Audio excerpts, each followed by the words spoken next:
up a seat to the Edu Table with Nicole Biscotti and Melissa Sidebotham.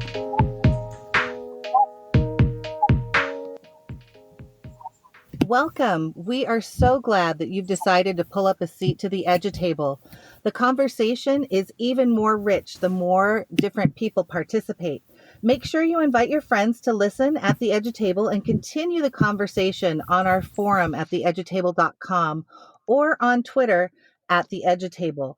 We hope that you're enjoying the podcast as much as we enjoy putting it together. If you do, make sure to leave us a review. It absolutely helps the podcast be seen and brings more people to the table. My name is Melissa Sidebotham, and I am here with my good friend, Nicole. Hi, I'm Nicole Biscotti. The Edu Table is a place for parents and educators to share ideas and perspectives. These conversations have become even more critical given the fact that we're all dealing with such unprecedented events at this moment and seeing the impact that it's having on education and on our children. Today we'll be discussing a topic that is near and dear to most of our hearts, work-life balance in quarantine. We have put together a wonderful panel for you today. We have Dr. Korb is making a return appearance. You might remember him from a few episodes ago when we were talking about parent concerns during COVID. For those who are new listeners, Dr. Korb, could you please introduce yourself and tell us a little bit about what you do? Sure. I'm a developmental and behavioral pediatrician, so I work with kids who struggle due to learning, behavior, social difficulties.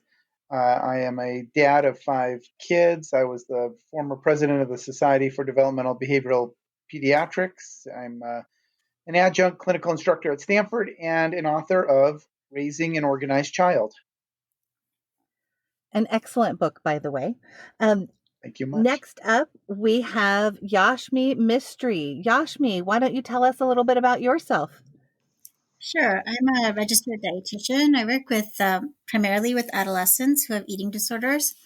I'm also a mother of 2 young boys, 7 and 10 years old, and I live in California. Perfect. And then we have Becky Simon. Becky, can you tell us a little bit about yourself? Hi, everybody. I'm actually Becky Kolesnik now. I just got married in December, and I am a teacher. Yay! I'm a teacher in Florida, Vero Beach, Florida. I have 2 children, 15 and 17, both with special needs. One in a self-contained access program. Actually, it's not self-contained anymore because she's in high school now. And I am been teaching in some form or fashion or working with kids in some form or fashion for about 25 years.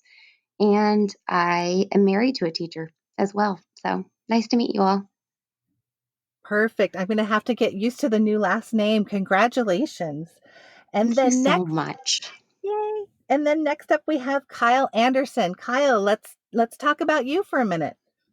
Hi, I'm Kyle Anderson. I am a special education teacher in Nevada, and I am a father of 2 children as well, an 8-year-old daughter and a 5-year-old son. I've been teaching for about 15 years at this point in different aspects, social studies teacher, special ed, administration for a short time. And then I am also the author of To the Edge, Successes and Failures Through Risk-Taking, which you can find on Amazon. And then I also write a blog on the regular at andersonedtech.net. Thank you so much, all of you, for being very here. Good. Sorry. Go ahead, Nicole. No, I just wanted to thank you all for being here. And Kyle also has a podcast, which is a really fun podcast and very informative. Could you please tell our listeners a little bit about your podcast as well? I actually have 2 podcasts. I'm going to assume that you're referring to the BeerEDU podcast as my fun one. Yes. So that one is my buddy Ben Dixon and I. We host the BeerEDU podcast, where we are a couple of educators that like to learn from other educators as well, and we like to drink beer while we're doing it. So we geek out on beer a little bit, and we have great conversations with other educators. And then my other podcast is the podcast by Sons of Technology, where Joe Marquez and I have various people come on, and we talk about really bucking the status quo and trying to encourage people to take more risks and try different things, especially with educational technology. Thank you very much for telling us a little bit about that. we have, as you guys can see, some really busy people on our panel today. So thank you for making the time to be here and to enrich this conversation. The first question that we wanted to ask was, how has your job changed in quarantine, and how do you maybe see that it might continue to change or evolve as we move towards whatever the new normal is going to be? And I would like to ask Yashmi if you would answer that, please. Yeah, so I typically work in an office and I have my patients coming in. And once this shelter in place, actually that same week, our management said, all right, we're going to all work from home. So we all got laptops and we're doing everything via video or telephone conferences. So I'm working from home now. Yeah, with 2 boys in school. So that's kind of fun. Hoping that they don't walk in when I'm like doing a consult with somebody. But yeah, that's my job now, and I think it's going to be like this for a while. Just depending on when the kids go back to school. Actually, I hear you, Yashmi. I'm worried that my kids might walk in on this podcast. So we'll see how that goes. Becky and Kyle, I know that you guys are in education, just like Melissa and I. How have your jobs changed and continued to evolve? I would This say is Becky. that. Go ahead, Kyle. Oh, I'm so sorry. So I would say that it's been kind of a tough transition. So the online aspect for me hasn't been so bad because I've been doing different things with educational technology and some distance learning type things for many years as it is.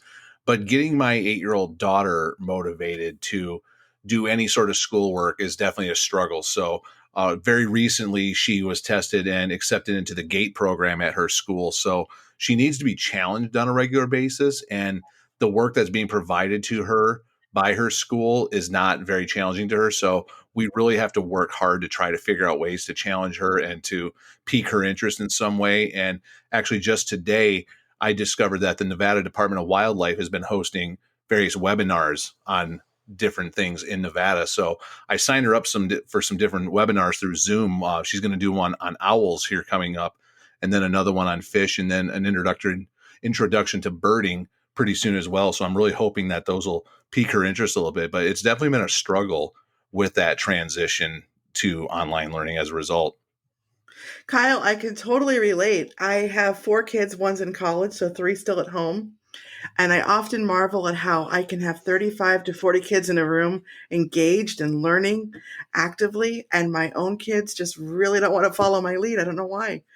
I'm glad that you're taking this opportunity for your daughter to get into some other interests. And I know a lot of parents, I think sometimes people think because we're teachers, right? Like it's easier for us to get our kids to get into online learning, but not so much. How's it going for you, Becky? It's the same kind of process that everybody's going through. The kids are home. We're both home.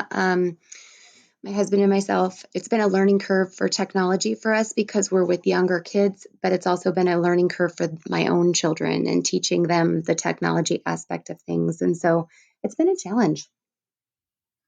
Yes, it definitely is. And Dr. Korb, as a doctor, how is your practice? How has your daily routine changed?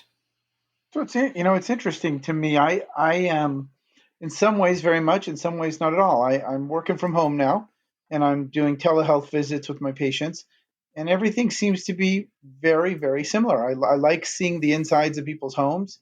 It gives me a sense of what goes on there, and at the same time, and I don't know why exactly, but I'm much more tired. The end of the day is exhausting. It's almost like I'm having to entertain and keep the momentum going in my appointments, which is much more work than when I'm seeing somebody in person.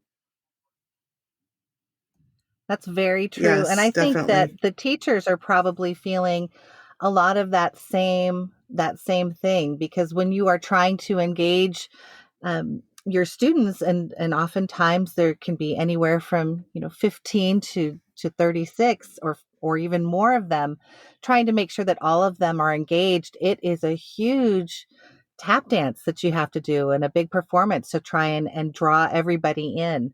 And I think that we're hearing that from from a lot of different people that even though we're at home and it seems like we may have some more time to maybe exercise or maybe pursue some things like gardening that we hadn't had time to before, we are really tired. Becky, you had something you wanted to share? I was just going to say, it's also trying to be respectful of what other people are going through, like the students. So I get up about 7 in the daytime, hit the ground running, engaging with the early morning parents who have to get their kids taken care of before they leave for work. And then throughout the day, people who are home, and then into the evening, because some parents are nurses and they're doctors and they're working in healthcare. And so it's kind of like being a teacher for a minute and then not, and then being a teacher and then not. And then I have to be a mom, and then I have to be a mom and check in and see. And so what you said, Dr. Korb, about being tired, it is like a constant being on all day. Mm-hmm. Right, right. Well, and we were going to have another guest on our panel this evening, but unfortunately she wasn't able to make it. She was feeling a little bit under the weather, but she wanted to share her experiences with people as well. At the beginning of the shelter in place, she actually was let go from her job. And so that, of course, has completely changed the dynamics in their family. And she's one of the most positive people that you'll ever meet. So she's very upbeat. She's always looking for what's going to be next and how to be, keep things moving forward. But I know that this has really rocked their family. It's been really hard.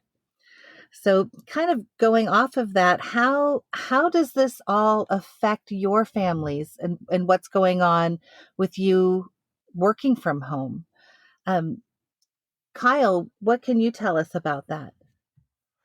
Part of it's been nice because I get to see my family a little bit more, something that I didn't typically get to do when I was in the standard environment, especially when I was teaching some adult education classes too. So I would be leaving the house at 6:30 in the morning or earlier, and then not getting home till 9:30 at night sometimes. So there were some days where I wouldn't see my kids and wife at all on those days. Mm. But at the same time, though, it's one of those deals when you start getting around people a little bit more often you're not used to, the angst starts to build up a little bit more. So, and little things turn into shouting matches, especially with young children. So it's been tough in that regard. And then on top of that, during this whole time too, I'm in the process of getting ready to move.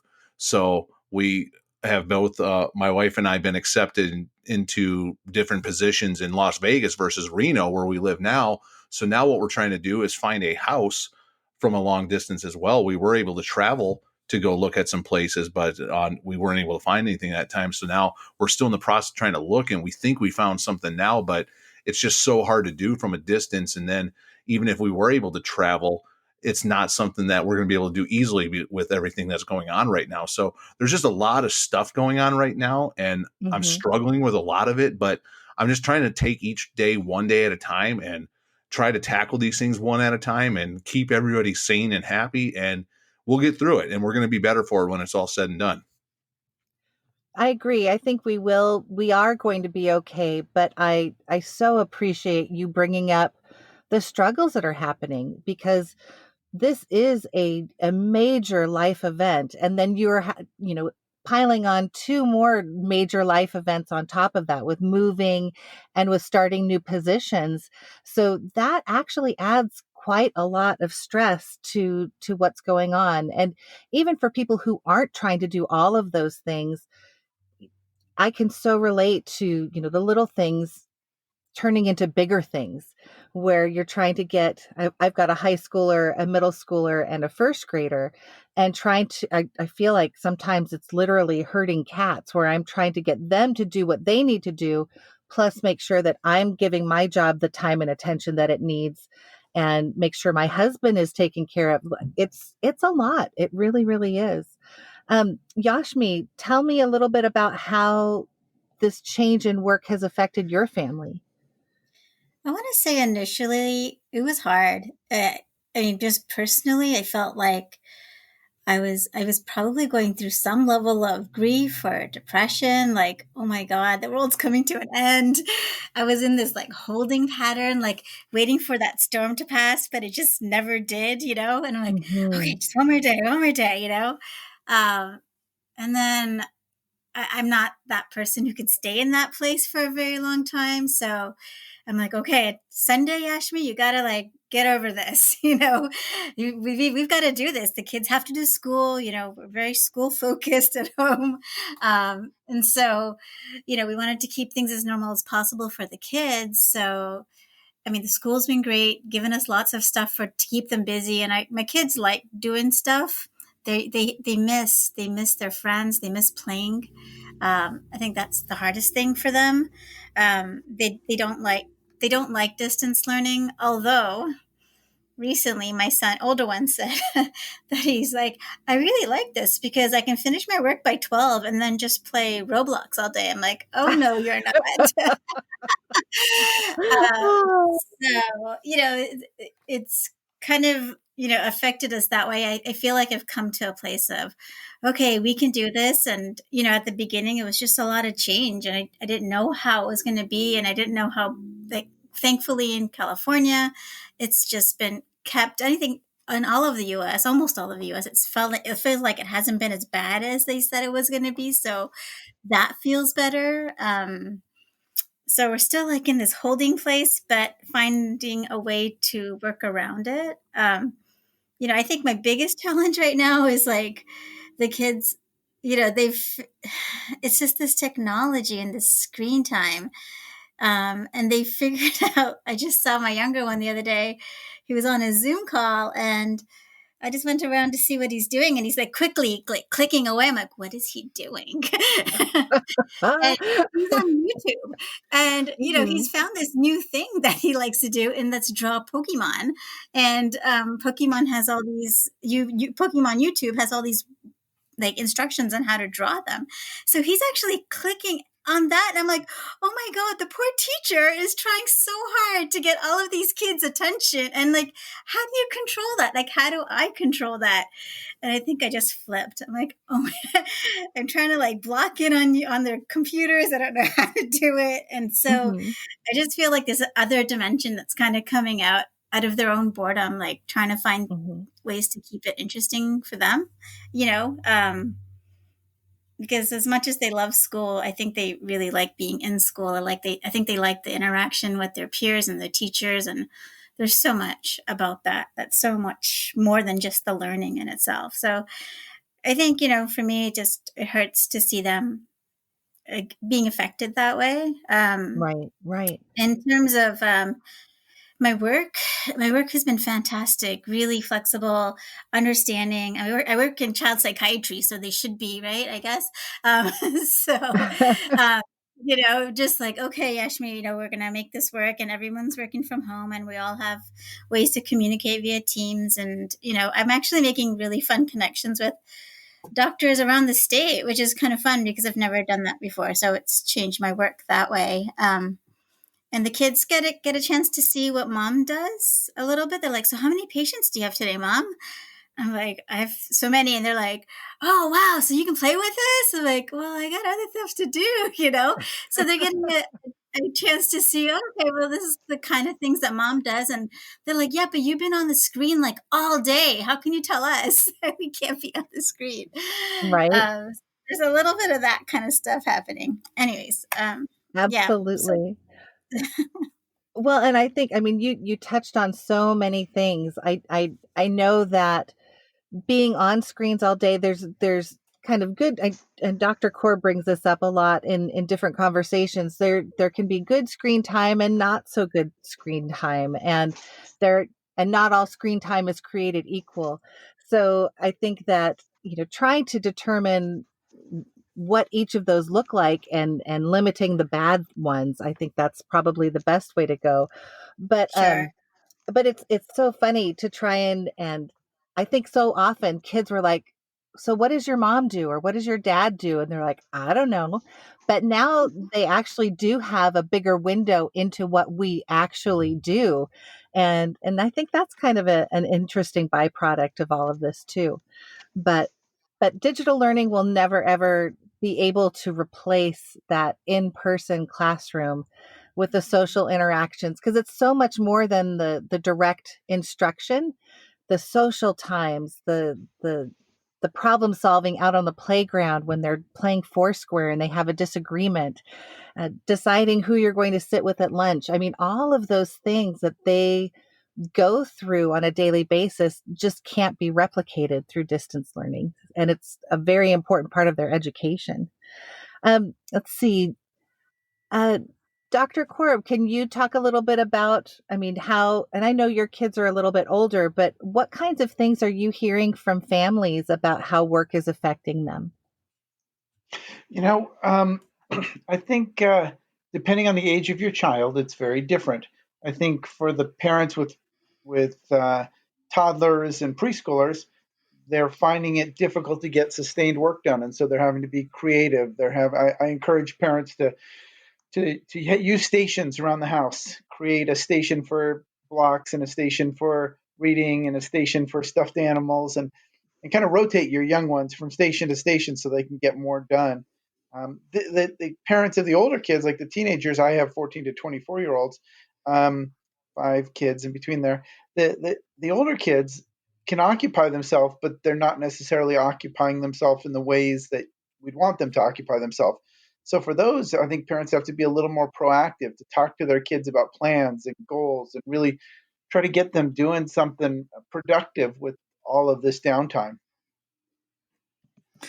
That makes a lot of sense, because I think sometimes we're all trying to work, or those of us that are working from home, and we're thinking, oh great, the kids are busy, they're on their tablet or they're on their computer, they're studying, and then kind of like Yashmi said, maybe they're just drawing Pokemon or doing something else. So it's difficult to maybe monitor everything at once. And I don't remember who it was that said that we're managing so many roles simultaneously. And maybe that kind of taps into some of the exhaustion that we were referring to earlier. Because I know personally, sometimes I felt like I would get a break when I would go to work, even though I work with children as well. It's just a different setting. So we kind of we're trying to do everything all at once. So maybe that's adding to it. And I know also, as educators, we're really trying to figure out this distance learning. And it feels a lot like flying the plane as we build it. But I'd like to hear from parents. What would you like for school to look like for your kids right now? Like, what are parents, now that we're doing this, what are they seeing? Becky, would you like to answer that? Well, and this is a perfect segue, because I think this is where being an educator is grace. Like, I'm learning the technology that my kids need to know for their school, so I get to see it. But I consider the parents, I sort of use that as my barometer, because if I'm stressed, I'm like, oh my goodness, I don't know, I don't understand. What is he supposed to be doing? Or if I take a look at, like, say, for example, my son's dashboard in Canvas, if I take a look at that and I am clearly confused, and we are educated people trying to understand and figure these things out, if I take a look at that and I'm confused, that leads me to be stressed out. That leads me to be stressed out. I don't take it out on, I don't just don't say anything about it. I take it out on him. It's because it's sort of feeling dumb, feeling stupid, feeling fear, feeling worry. And then I just have to kind of remind myself, oh my goodness, have some grace. These parents are trying to be parents. They're trying to go to work and manage their own lives. And then they're trying to be a teacher on top of that, which is my full-time job. And so it just gives me this endless amount of grace for when they say, I can't. I have the kind of like a blessed gift of knowing they can't. And so they don't need to feel shamed at that moment. They don't need my judgment. They maybe need a healthy meal and to go to bed. And so it's like, in that moment, what you said is, what would school look like? To me, it's just a place of grace. If all they can do that day is read a book, that's enough. If what they're going to teach them that day is how to cook something, that's enough. We're all managing in a crisis. And so I just think being a parent and a teacher has kind of given me the gift to be able to say, you just let that go. Relationship over report card. We are just managing a crisis. Absolutely, Becky. And we have to always be sensitive to the fact that different families are living through this crisis in very different ways. Obviously, some people are sick or have loved ones that are. Some people are going to a job every day that they don't feel very safe at, and that's going to increase. Some people are trying to work from home and see patients and scared that the kids are going to be fighting in the background. Or, there's just a variety of different situations.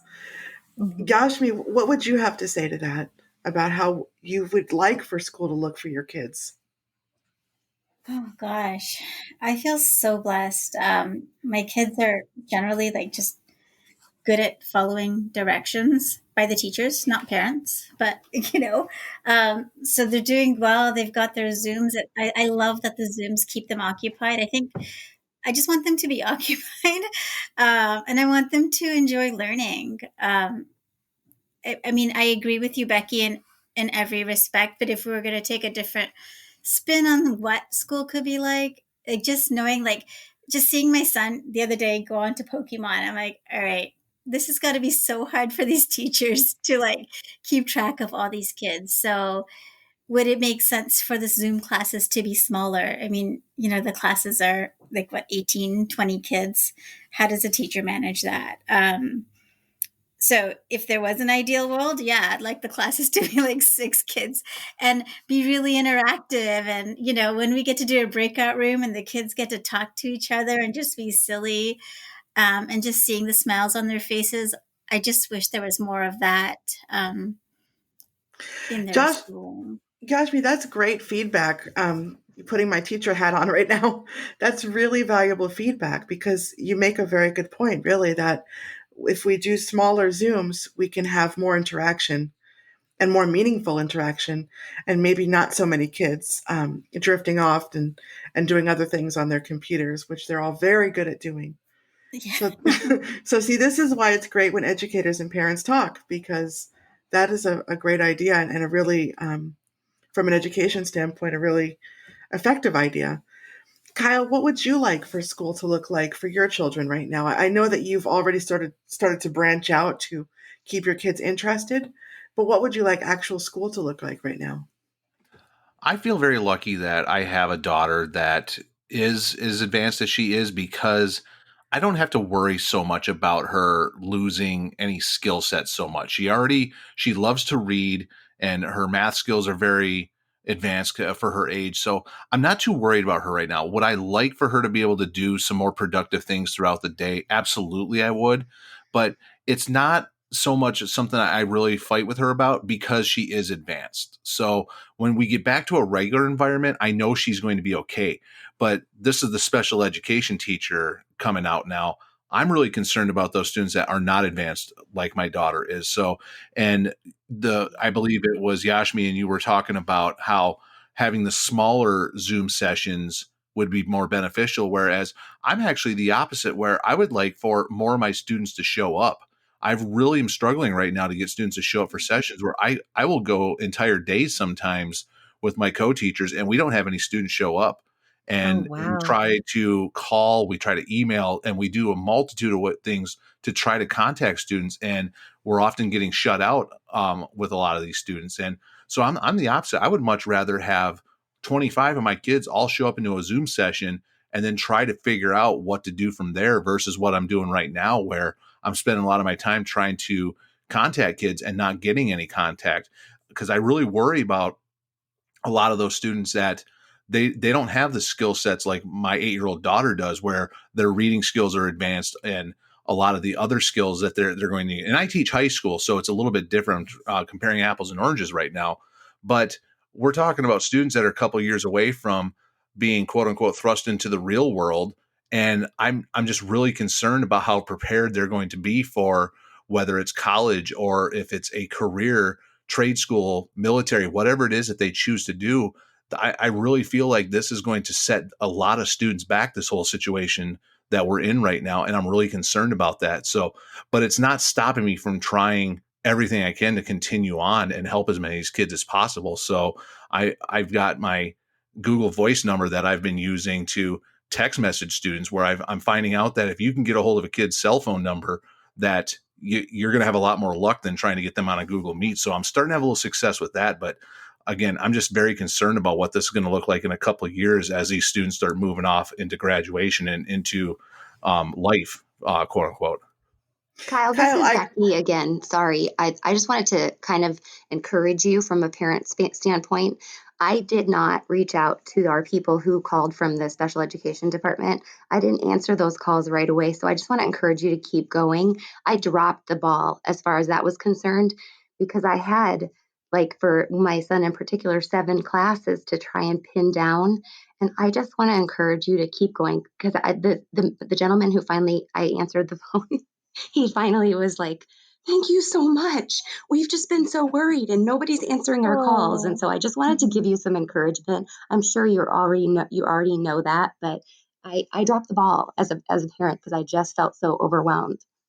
Thank you. I appreciate that. So I have found that I am starting to have more success. I decided rather than trying to call that actually today, I started text messaging parents instead. And I've gotten a little bit better of a response rate as a result of that. So I don't like to say like we got 4 weeks left. I can't wait till it's over. That's not what I mean by any means, but just the frustration and the worry that I'm going through right now over students. It's going to be over in a few weeks, but then I have to worry about them over the next couple of months. And then because I'm moving, these are students that I haven't fully grasped it yet, but 99.9% of them I'm never going to see again ever. And that's really kind of depressing to me in my mind. That's hard. That is so hard.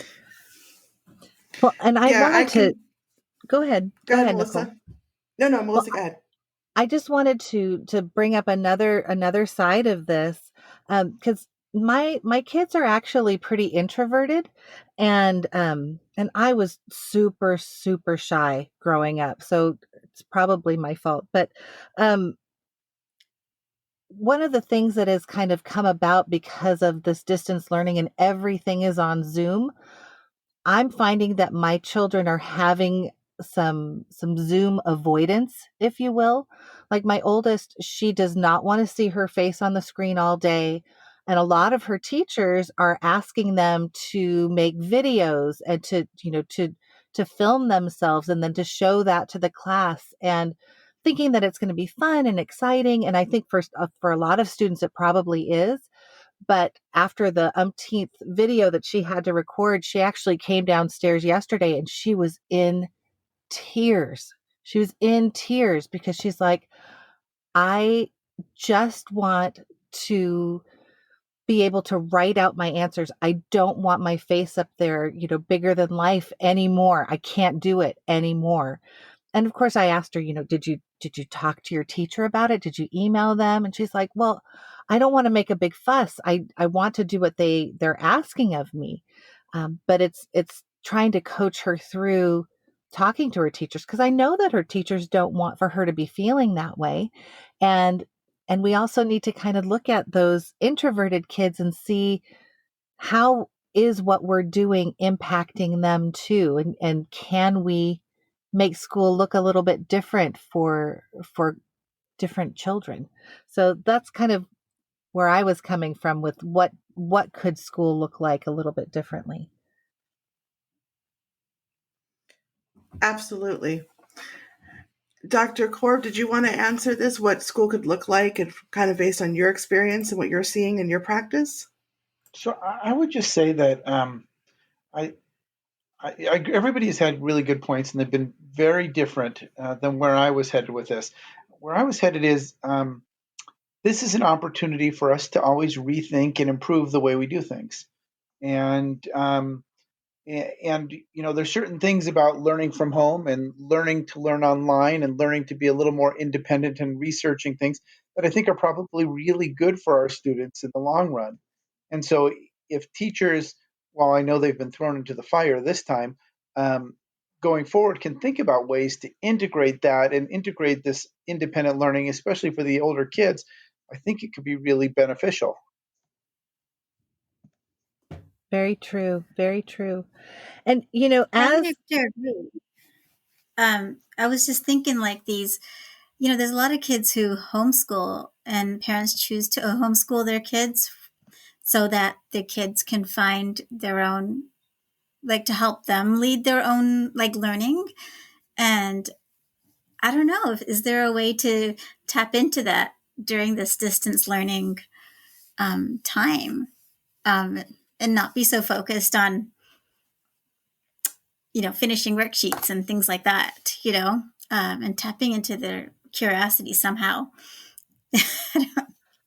I think you bring up a really, really good point, Yashmi. And given the conversations that I've been having in the school system that I'm in, those kinds of things come up on a regular basis. And I think this has come up with different school systems across the globe, really. We don't want for education to be so transactional anymore. And I think that we have this amazing opportunity to affect real change at this point in time. And I think there's a lot of really, really great minds that are putting a lot of energy into exactly what you're talking about. And I think it'll be interesting to see how that all turns out. But kind of moving into our next piece, as this continues, and I know Dr. Korb, when we were talking several weeks back, we were just on the beginning edge of this, and now we're close to 2 months in, and things feel different. I think things feel a little bit harder. What kinds of things should we be watching out for in our family dynamics? Are there any things that we should be looking for? I think it's important to know that everybody experiences grief differently. Some people get angry, some people are in denial, some people complain, some people will be fearful, some people will act irresponsibly. And really, I think as a parent, we need to sit back and just kind of watch our kids and observe for differences in the way that they're behaving or their personality. And then ask them, why they're doing that. And is everything okay? And then listen, especially as they get to be tweens and teens. Parents need to spend most of their time listening and not trying to solve problems for them, not trying to fix everything, but hearing and repeating what they're saying, and then letting the kids learn to solve their own problems, to work through these struggles, but knowing that their parents are there to listen. And I think that's probably one of the hardest things for us as parents to do, because I think we always want to fix it, and we always want to be that person who can kiss the boo-boo better, right? Right. But it's I think you've hit the nail right on the head. It is so important to listen, because as soon as you start talking to them or talking at them, you can just see them shut down, and that's exactly the opposite of what we want to have happen. And I know we've got educators on here as well. What kinds of things, Kyle, what kinds of things would you say that you watch out for with your students and with their families that would give you pause if you were seeing? The students that I have that were engaged a few weeks ago, but now they have fallen off and they're not engaged, those are the ones I'm really trying to get to right now. There's some students where I haven't had a conversation with any of them, but they've been turning work in every week. Mm-hmm. I'm not too concerned about those ones as I am the ones that were engaged, but now they're not. So, and with those situations, 9 times out of 10, I know it's probably a situation where they're taking care of a younger sibling, or money has become even more tight as a result of this situation. Or I spoke to a student recently where he hadn't turned anything in, hadn't been in contact because he went and picked up a full-time job so he could help support his family. So it's those situations. Wow. It's that contact piece where that's really throwing up the flags for me that I'm looking out for whenever I'm interacting with my students. Mm-hmm. Mm-hmm. And Yashmi, as a parent and as a friend to people in your community, what kinds of things do you watch out for in your friend group to kind of that would alert you that somebody might need you as a friend? I think we're just talking to each other and checking in and making sure we're all doing okay. I feel like a lot of us are actually finding our peace with this, and in talking to the people that I'm talking to, and some are adjusting and making things work, and we're helping each other out as we can. I was talking to a mom the other day, and I'm like, well, and she was upset because her son doesn't get his work done, and she can't monitor him. And so, offering like, well, maybe we can Zoom together and they can work on their work together via Zoom or something, but definitely trying to be there for each other and help each other out. And 23 more days, I think it is. So, so yeah, I think we're just checking in with each other right now and just making sure we're okay. Very true. Because I think, even though we are apart from each other, our friend groups are still there and our families are still there. And so when we hear those things, I love hearing how you're reaching out to people and just making those offers to be there. And I think that makes all the difference in the world.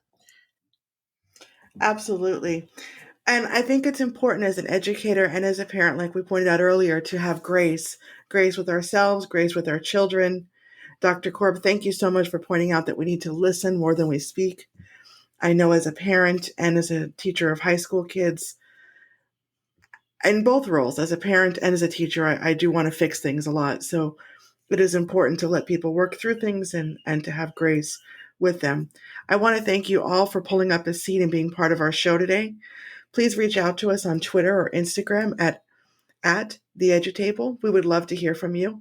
Also, remember to check out the articles and videos on our website at theedutable.com and to subscribe so that we can deliver all of this content right to your inbox.